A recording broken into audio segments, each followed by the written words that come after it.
Good morning students, welcome to Amrit senior secondary school class 10th mathematics chapter number 5th arithmetic progression.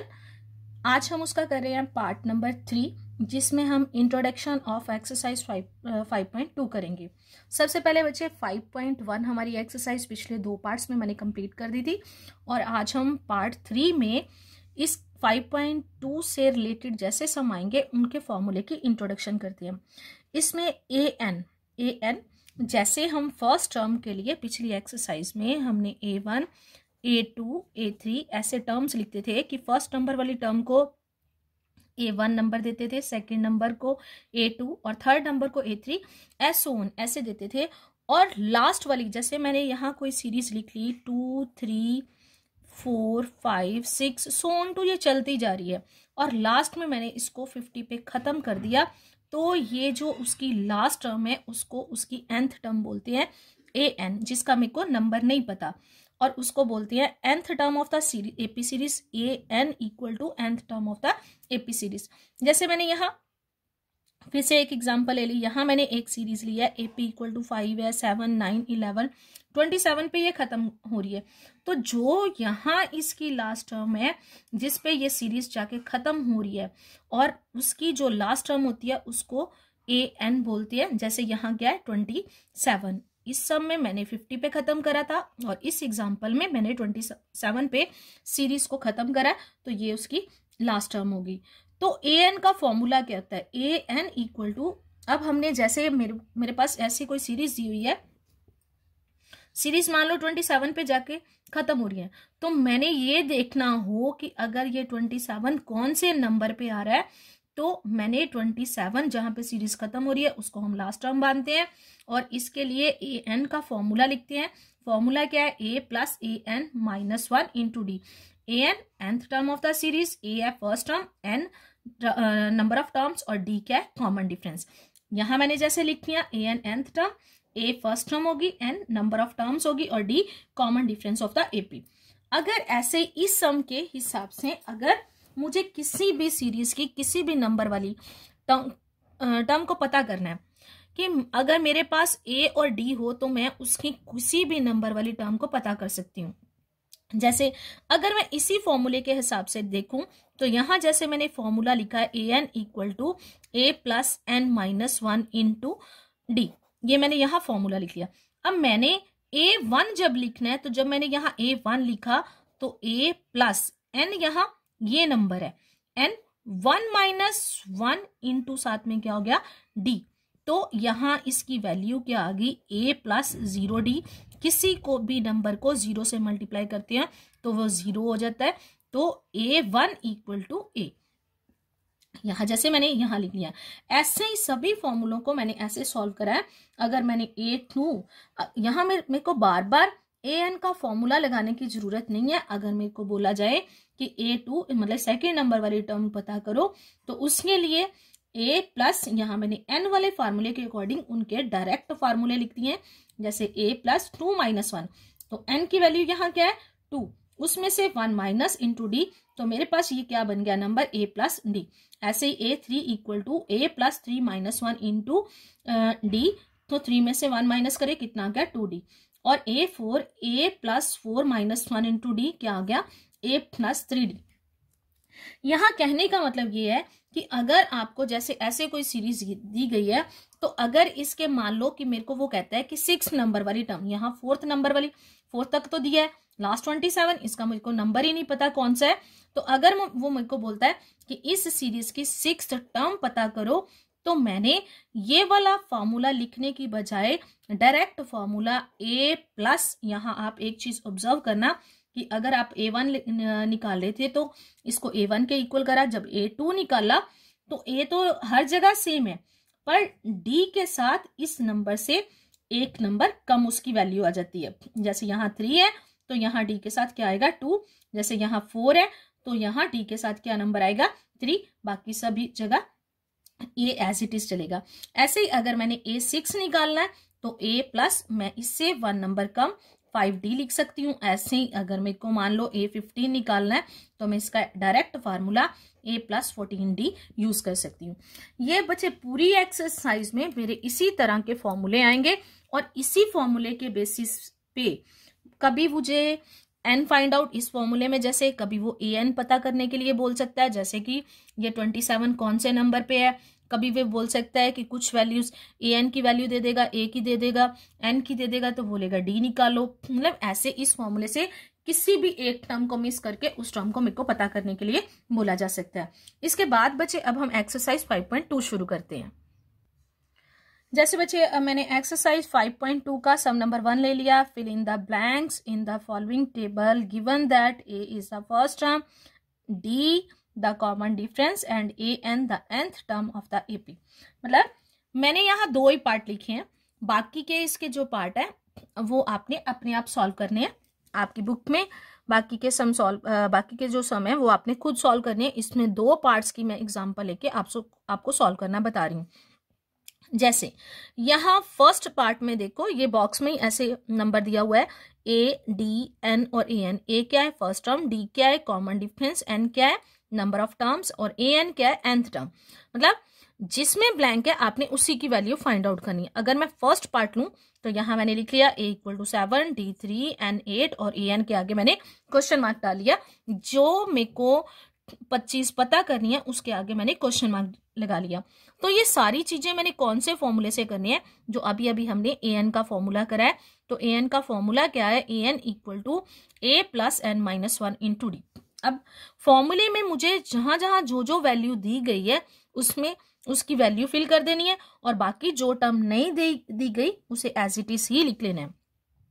जैसे मैंने यहाँ A N find out करना है, मैंने A N का A N लिख लिया, ये फॉर्मूला है मेरे पास। ए एन का ए एन लिख लिया, ए की वैल्यू ए के नीचे मैंने 7 लगा दिया, आगे जो साइन है वही रखा प्लस का, एन की जगह पे मैंने 8 लगा दिया, -1 करना था, और डी इस ब्रैकेट के साथ मल्टीप्लाई हो रहा है तो डी की वैल्यू यहाँ मेरे पास क्या है 3, तो मैंने यहाँ 3 लिख लिया। अब 7 का 7 8 में से 1 को माइनस करा तो क्या आ गया 7, 3 मल्टीप्लाई हो रहा है तो 7 3 इंटू 7 21 प्लस करके क्या आ गया मेरे पास 28। मतलब मेरे पास ए एन की वैल्यू क्या है 28। इसका मतलब क्या है ए 8 की वैल्यू, मतलब एक सीरीज में जो एन की वैल्यू दी होती है उसकी ए एन टर्म, मतलब उसकी 8th नंबर वाली टर्म मेरे पास क्या है यहाँ 28। अब ऐसे मैंने एक 4th पार्ट और ले लिया इसका। जैसे सेकंड और थर्ड सम आप अपने आप सॉल्व करोगे, और इसमें ए क्या दिया हुआ है -18.9 और डी की वैल्यू है मेरे पास 2.5। यहाँ एन उन्होंने मिस कर दिया कि एन की वैल्यू मुझे फाइंड आउट करनी है, तो इसके नीचे मैंने क्वेश्चन मार्क डाल लिया, और ए एन की वैल्यू क्या है मेरे पास 3.6। फिर से मैंने फॉर्मूला लिखा, यहाँ ए एन की वैल्यू क्या है 3.6, यहाँ ये लिख लिया, ए के नीचे -18.9 प्लस n -1, क्योंकि n मेरे पास नहीं है तो n की जगह मैंने n रखा, -1 और बार मल्टीप्लाई क्या हो गया 2.5। अब आगे 3.6 ये -18.9 है, ये इधर माइनस हो रहा था, इक्वल के दूसरी साइड होके आके ये प्लस हो गया, और उस साइड मेरे पास क्या बचा n-1 इंटू 2.5, और इन दोनों को प्लस करके मेरे पास आ गया 22.5 इक्वल टू n-1 इंटू 2.5। 2.5 इधर मल्टीप्लाई हो रहा है तो इस साइड आके डिवाइड हो गया इक्वल टू n-1। अब अगर डेसिमल के बाद इक्वल नंबर है तो डेसिमल हम वैसे ही मानते हैं कि डेसिमल के बाद डेसिमल खत्म ही है। तो अगर फिर भी ना पता चले तो मैंने इसका डेसिमल को तोड़ा तो मैंने ऊपर 10 लिख लिया, इसके डेसिमल को हटाया तो मैंने नीचे 10 लिख दिया, 10 से 10 कट गए, सिंपल नंबर बन गए। 25 को 5 के टेबल पे 25 9 से 225 होता है, कटिंग होगी तो यहाँ आ गया 9। ये 1 जो है इधर माइनस हो रहा था और दूसरी साइड पे जाके ये 9 के साथ क्या आ जाएगा प्लस इक्वल टू n, और यहां से मेरे पास n की वैल्यू क्या आ गई है 10। अब बच्चे जैसे मेरे पास यहाँ ये मैंने 2 सम करे हैं, फर्स्ट और फोर्थ पार्ट, इसका बाकी के 2 पार्ट सेकंड और थर्ड पार्ट जो है वो आपने अपने आप सॉल्व करना है। और इसके जो एक्सरसाइज की एक फोटो है या पिक्चर जो है क्लिक करके वो मैं आपको डाल दूंगी लास्ट में ग्रुप में। तो नेक्स्ट सम क्या है मेरे पास, sum number second, choose the correct choice in the following and justify. कि सबसे पहले मेरे पास इसके भी 2 पार्ट है, इसका मैंने सेकंड पार्ट ले लिया इस सम का, कि इसमें से उन्होंने बोला है कि आपने इस सम का आंसर जैसे सेकंड पार्ट में बोला है 11th term of the AP, AP कौन सी है मेरे पास -3, -1/2, 2 डैश इज, मतलब कि इस सीरीज की 11th नंबर वाली टर्म इनमें से कौन सी होगी। साथ में बोला है कि जस्टिफाई, तो बिना कैलकुलेशन के हम अपने सम को जस्टिफाई नहीं कर सकते कि इसका आंसर क्या है। इसके लिए मुझे पहले इसको सॉल्व करना पड़ेगा, कैलकुलेट करेंगे, फिर देखेंगे कि इस सीरीज की 11th टर्म कौन सी आती है। अब जैसे बच्चे यहाँ मैंने एपी लिख ली। एपी क्या है मेरे पास, एपी इक्वल टू -3, -1/2, -2, ये मेरे पास सीरीज है। इसमें फर्स्ट टर्म मेरे को इस सीरीज की 11th नंबर वाली टर्म निकालनी है। अगर मुझे किसी सीरीज में ए उसकी फर्स्ट टर्म और उसका कॉमन डिफरेंस पता हो तो किसी भी नंबर वाली जो टर्म है वो उसे हम पता कर सकते हैं। जैसे यहाँ एपी दी हुई है 3, तो फर्स्ट मतलब मेरे पास फर्स्ट टर्म कौन सी है, ए की वैल्यू -3 और डी डिफरेंस कैसे निकालते हैं, A2 - A1, मतलब -1/2 में से मैं माइनस करूंगी -3 को, तो माइनस माइनस क्या हो गया +3/1। अब इसका एलसीएम लेंगे, 2 और 1 का एलसीएम आ गया 2, तो ये 1 इधर मल्टीप्लाई, 1 × 1 -1 और 2 × 3 6 आ गया, इक्वल टू 6 प्लस का 1 माइनस का, प्लस माइनस माइनस, 6 में से 1 को माइनस करा 5/2 इक्वल टू, अब मेरे पास यहाँ इसकी वैल्यू क्या आ गई है 5/2 और मेरे को पता क्या करना है, यहाँ 11th term of the AP बोला है, तो मेरे पास एन की वैल्यू क्या है यहाँ 11 और मुझे क्या फाइंड आउट करना है A11। 11th नंबर वाली जो टर्म है, जैसे फर्स्ट टर्म को हम A1 बोलते हैं, सेकंड को A2 बोलते हैं, ऐसे 11th नंबर वाली टर्म को मैं क्या बोलूंगी A11, जिसके आगे मैंने क्वेश्चन मार्क डाला हुआ है जो मुझे फाइंड आउट करना है। तो A11 का अब मैंने यहाँ इसका डायरेक्ट फार्मूला लगाया है, A11 अभी मैंने पीछे बताया इक्वल टू A प्लस यहां से एक नंबर D के साथ कम लगा दो, तो 11 से एक नंबर कम लगा दिया, यहाँ क्या आ गया 10D। ऐसे ही डायरेक्ट फार्मूला लिख सकते हो, यहाँ हमने वैल्यू फिल कर देनी है। ए की वैल्यू कितनी है -3 प्लस 10 और डी की वैल्यू क्या आ गई 5/2 और 2 5 का 10 और अब आ गया -3, 5 × 5 25 इक्वल टू क्या आ गया मेरे पास 22। अब इसको सॉल्व करके मेरे पास आया 22, तो मेरे पास उन्होंने आंसर दिए थे कि इसमें मैंने करेक्ट जो आंसर है उसको लिखना है, तो ये मेरे पास बी है, तो मैंने यहाँ मेरे कौन से आंसर के साथ मैच कर रहा है बी के साथ, तो बी इक्वल टू 22, ये इसका आंसर आ गया। अब अच्छे इसका सम नंबर 3 आ गया। थर्ड सम में क्या है, इन the following APs find the missing terms in the boxes, कि यहाँ मुझे जो स्टेटमेंट दी गई हैं उनमें यहाँ बॉक्स बने हैं, उसमें से कुछ टर्म्स उन्होंने मिस करी हैं। उन्होंने बोला है कि वो टर्म्स जो है वो आपने फाइंड आउट करनी है। जैसे मैंने यहाँ ना एक तरह के कुछ समय मतलब टोटल मेरे पास 5 पार्ट है, इसमें से जो 4th नंबर वाला पार्ट है उसके साथ का मैच करता पार्ट उसका फर्स्ट और उसका थर्ड पार्ट सेम उसके जैसे हैं, तो मतलब कि फर्स्ट, थर्ड और फोर्थ सम जो है इस थर्ड के फर्स्ट, फोर्थ और जो थर्ड पार्ट है वो सेम है। तो इसके लिए मैंने उनमें से एक पार्ट को यहाँ सॉल्व कर दिया और बाकी के 2 पार्ट आप होमवर्क में करोगे। ऐसे ही जो आपका पार्ट नंबर 2 और जो पार्ट नंबर 5 है वो मिलते हैं, तो उनमें से मैंने एक सम ले लिया, वो मैं यहाँ करवा दूंगी और बाकी दूसरा पार्ट जो है वो आप खुद सॉल्व करोगे। जैसे मैंने यहाँ इसका पार्ट 4th ले लिया, थोड़ा मैंने लेंथी वाला पार्ट ले लिया।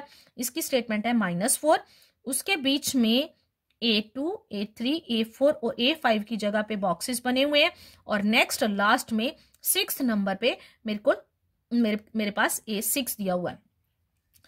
अब यहाँ बच्चे देखो कि क्या है मेरे पास, इसको मैंने नंबर दे दिया, यहाँ मेरे पास बॉक्सेस बने थे, तो कॉमा के बाद यहाँ सीधी ब्लैंक मेरे पास ऐसे नहीं आ रही थी, इसका मतलब है हम नहीं काउंट कर सकते। अगर बीच में कॉमा के बीच में बॉक्स है तो इसका मतलब उनके नंबर्स हैं, जैसे ये A1 है, सेकंड बॉक्स A2 हो गया, A3, A4, A5 और A6।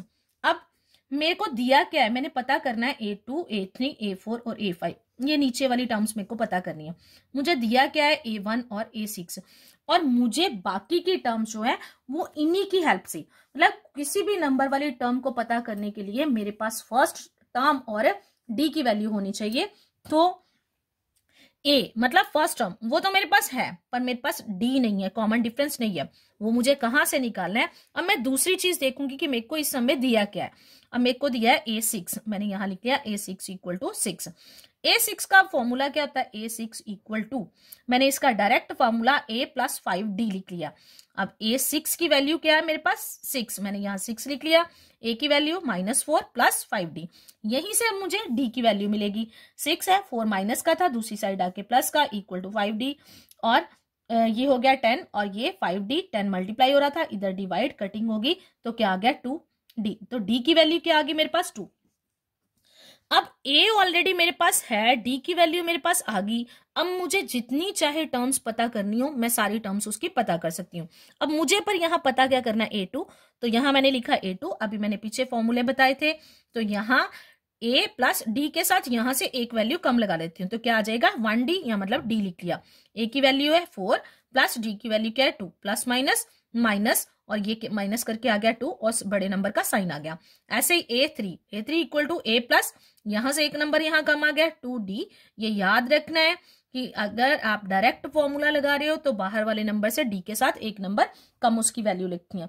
तो यहाँ क्या आ जाएगा -4, ये बीच में प्लस का साइन है, यहाँ है 2 और साथ में D की वैल्यू 2, 2 इंटू 2 क्या हो गया 4, माइनस का 4 प्लस का 4 प्लस माइनस माइनस तो 0 आ गया। ऐसे ही A4 equal to A plus 3D, -4 plus 3 into D की वैल्यू -4 प्लस 3 2 का 6 और प्लस माइनस माइनस यहाँ 2 आ गया।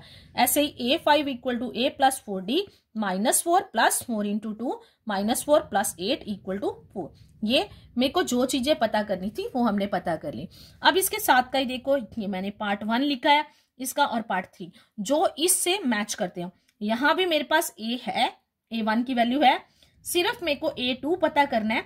और जैसे मेरे पास यहाँ A6 दिया था, अब मेरे पास यहाँ A3 दिया है। जैसे यहाँ मैंने A6 का फॉर्मूला लगाया, आप A3 का फॉर्मूला लगा के D की वैल्यू ढूंढोगे, और यहाँ सिर्फ A की मिसिंग टर्म है। यहाँ जैसे मैंने 4 मिसिंग टर्म पता कर दी, और यहाँ इस सम में A की मिसिंग टर्म है A2 जो आपने पता करनी है। और दूसरा अगले सम में जैसे थर्ड है, ये 5 इसकी फर्स्ट टर्म है, और A2 और A3 आपको पता करना है। और आपको क्या दिया गया है, A4 की वैल्यू दी हुई है।